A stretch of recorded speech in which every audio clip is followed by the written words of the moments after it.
This is a napsal, and we're going to talk now about the text of the amnesty bill, okay? The amnesty bill is practically a done deal, okay? It's already certain that it will pass in the Chamber of Deputies. In the Senate, it's still uncertain. It may be amended, but everything suggests it will pass in the Senate as well. And the big question now is negotiating a text that's suitable for everyone, right? So, on the one hand, you have a proposal for the amnesty bill in the Chamber of Deputies that provides for broad, general, and restricted amnesty, including on the issue of ineligibility. In other words, Bolsonaro would be eligible next year. I think this is ideal. I think it's ideal. That would really be great, right? On the other hand, on the other side, we have a proposal that's rubbish, right? Colombia has the Supreme Court's approval to reduce January 8th sentences, absorbing one crime into another, even though under Brazilian law. This should already be automatic, right? Alexander Moraes invented this idea of combining two crimes that lead to each other, right? The crimes of 500, 359, and KLM, actually, LM. One is an attack on democratic institutions and the other is a coup d'état. My friend, you don't commit a coup without committing another crime, so, by law, by definition, and by criminal law, they should already be the same. Only the more serious crime is considered. You don't combine the two penalties, right? Anyway, that should have been done already. It's already absurd that the Supreme Federal Court combined the penalties for each person. So, that's what the Supreme Federal Court is offering here through Alcalambra. It won't fly. Now, there's this one, which is ideal. There's this one, which the Supreme Federal Court is trying to say. And there's Tarcísio's alternative, which is the middle ground, Tarcísio and Moda. So, a middle ground here. Let's understand what each of these events is, what should happen, what shouldn't happen, and why I think it will. And I think this one will happen, but let's understand this case here. This news story was suggested by I missed NoFap watching Peter da Furo, Pede at Sao Januario, and several others. Thanks to the people who suggested news stories on our website at vice-oa.com. And thanks to you for watching our video. If you like our content, please like it and subscribe to the channel, okay? Well, the draft of the amnesty bill provides for Bolsonaro's eligibility. This proposal was presented by the opposition in Congress, stating that, look, the main points of the amnesty bill now offered by the opposition, by the bill, here, look, criminal and civil convictions, pardons of sentences, fines, compensation, and restrictions on rights imposed between March 14, 2019, and the law's entry into force. Ineligibility, restoration of political rights for those deemed ineligible by judicial or administrative decisions. During this period, ongoing investigations, the archiving of inquiries underway at the Supreme Federal Court, STF, and the Superior Electoral Court, SE, including those dealing with attacks on institutions and disinformation, would also be archivized immediately. I think this is great, excellent, really. Street demonstrations include protests, blockades, camps in front of military barracks, and even the January 8th demonstrations. In other words, any consequences of these demonstrations would also be completely eliminated, right?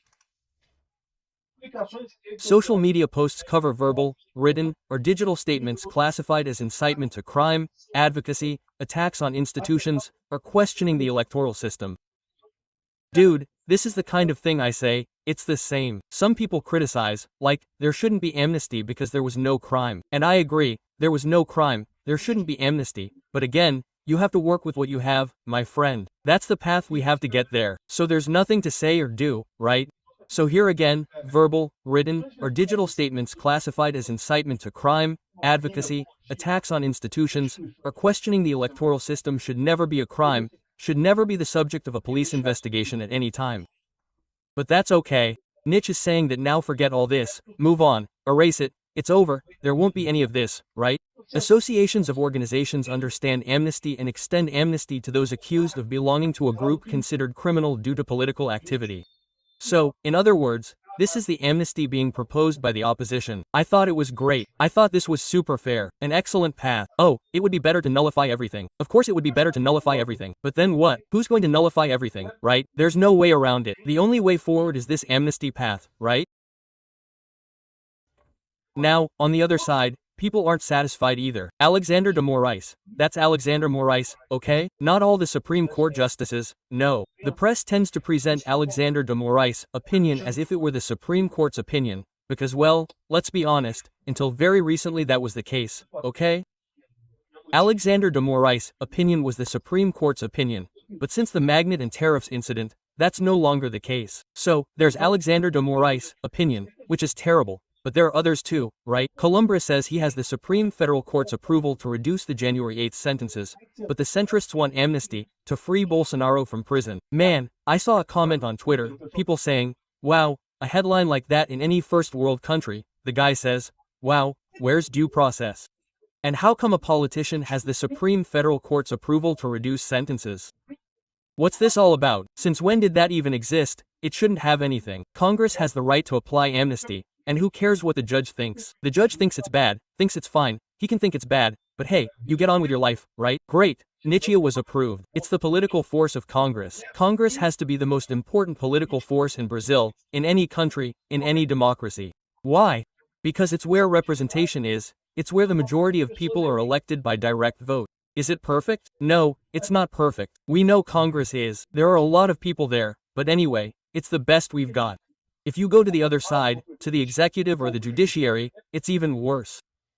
So, and this title here is already something that, damn, the people who invented this republic thing there, the people of the French Revolution there, must be thinking, damn, where did we go wrong, man? For Brazil to think it's normal for a president of Congress to negotiate with the Supreme Court, to reduce sentences?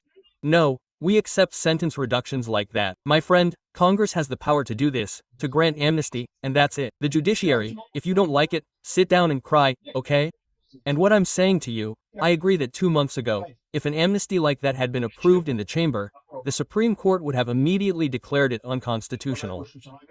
It wouldn't have immediately. It doesn't have the power to do that. Why? Because everyone there wants to see Bolsonaro arrested, everyone, nobody likes Bolsonaro there. So, they had this idea that they knew the process was flawed. They knew Alexander Moraes made a huge mistake in this process. But, you know, what's going to happen to us? Nothing's going to happen. People will go to court. We'll decide anyway. There won't be any problems. So, let's move on. So, if there were an amnesty, like 2 months ago, I agree that nothing would have happened. But now things have changed. Now there are a lot of business people pressuring these ministers. The Brazilian population is pressuring the ministers. Everyone wants this thing to happen.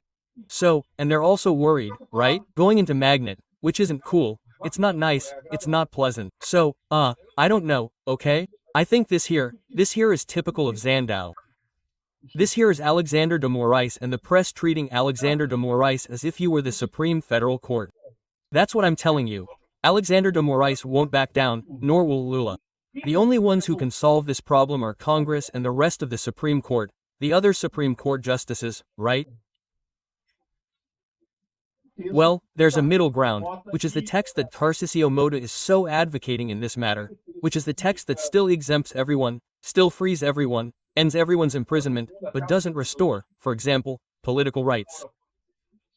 So, Bolsonaro would remain ineligible in 2026. Here, look, a meeting between the governor of São Paulo and the Speaker of the Chamber of Deputies assesses that the time has come for the proposal to be overruled by Congress. Despite this, the meeting was also marked by the diagnosis that a more balanced text is needed, neither as broad as the Bolsonarists want, nor as concise as the government desires.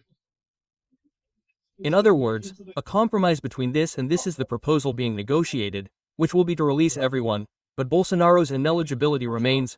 Bolsonaro still won't be elected, at least not in 2026. Because I've already told you, all of this tends to change over time. Bolsonaro's political power is enormous and will continue to be enormous. Brazil is shifting to the right. So, in 2030, the pressure will be much greater. There will already be a bunch of other Supreme Court justices with new names, appointed by Tarcísio or whoever Bolsonaro's candidate is in 2026. Then, my friend, Bolsonaro will return in 2030, he will return in 2034, that's not a problem. We're on the right track. We have the most important thing, which is the population, the support of the population. That's what they're trying to destroy, okay? Make no mistake. What they want to destroy is the population's support for Bolsonaro. They want to convince the population that Bolsonaro can't, they won't succeed. And with this alternative here, we're halfway there, right? Of course, Moraes has already said he considers an amnesty for Bolsonaro unconstitutional. Of course, Moraes said that. No one doubts it. Lula has also said he'll veto amnesty and such. Yeah, he will. We know that. Lula and Moraes won't back down. They have no alternative. And this could be the end of both their careers. We may be seeing the end of both their careers. It won't be immediate, but Lula probably won't win the next election. Alexander Moraes is already burned beyond all recognition. In other words, he'll resolve this in the end. And even the press is starting to say things here. Look what Amanda Klein says here. That's it, no, Andres Sadi. I always get confused. These women are so similar. This group in the United States, working with the White House, Eduardo Bolsonaro and Paulo Figueiredo, they were in Washington. Well, I told you here that they were going to update the Trump administration on what's happening at the Supreme Court, right? The next steps, what to expect, and so on. The information I have is that they're working to get the amnesty approved, as we know, and that if this amnesty is approved in the House, the White House will signal some kind of tariff rollback, a 60-day suspension, for example. So, just to bring this to light, we'll discuss it here, bringing our opinions, but this is the fact of what they're telling me, reporting on what's being discussed there. And then the second point that caught my attention, Otavio, is about the Magnitsky Law. We've been saying here that if the first group convicts Bolsonaro, the expectation is that the ministers they convict will also be targeted by this law, right? Be sanctioned. And now they're telling me that depending on what's approved in the Chamber of Deputies and the Senate, it may not be the Magnitsky Law that's targeted, just Minister Moraes, who has already been sanctioned, as we know. So, just to bring some of this information here and show how they're doing, that is, the agreement seems to include Eduardo and so on, so everything is fine. That's the idea. It's that idea I mentioned. If you approve amnesty, you also approve a law, you also need a law to end censorship, right? Because remember, this is also absurd, it's also one of Trump's complaints. Once all the problems are resolved, we can negotiate with the United States from there. And again, it's ideal, no, I think the ideal would be this bill here, which is for everyone, or rather, the ideal would be to cancel this entire project, cancel this entire process without anything. But there's no way around it, we have to work with what we have. What we have, which I think is the most reasonable, is this Tarcísio bill. It will solve the problem. I'm sure Eduardo Bolsonaro and Paulo Figueiredo have already realized it, they're already on the same page with this. So that's the way forward. I think we're going to win this one, huh?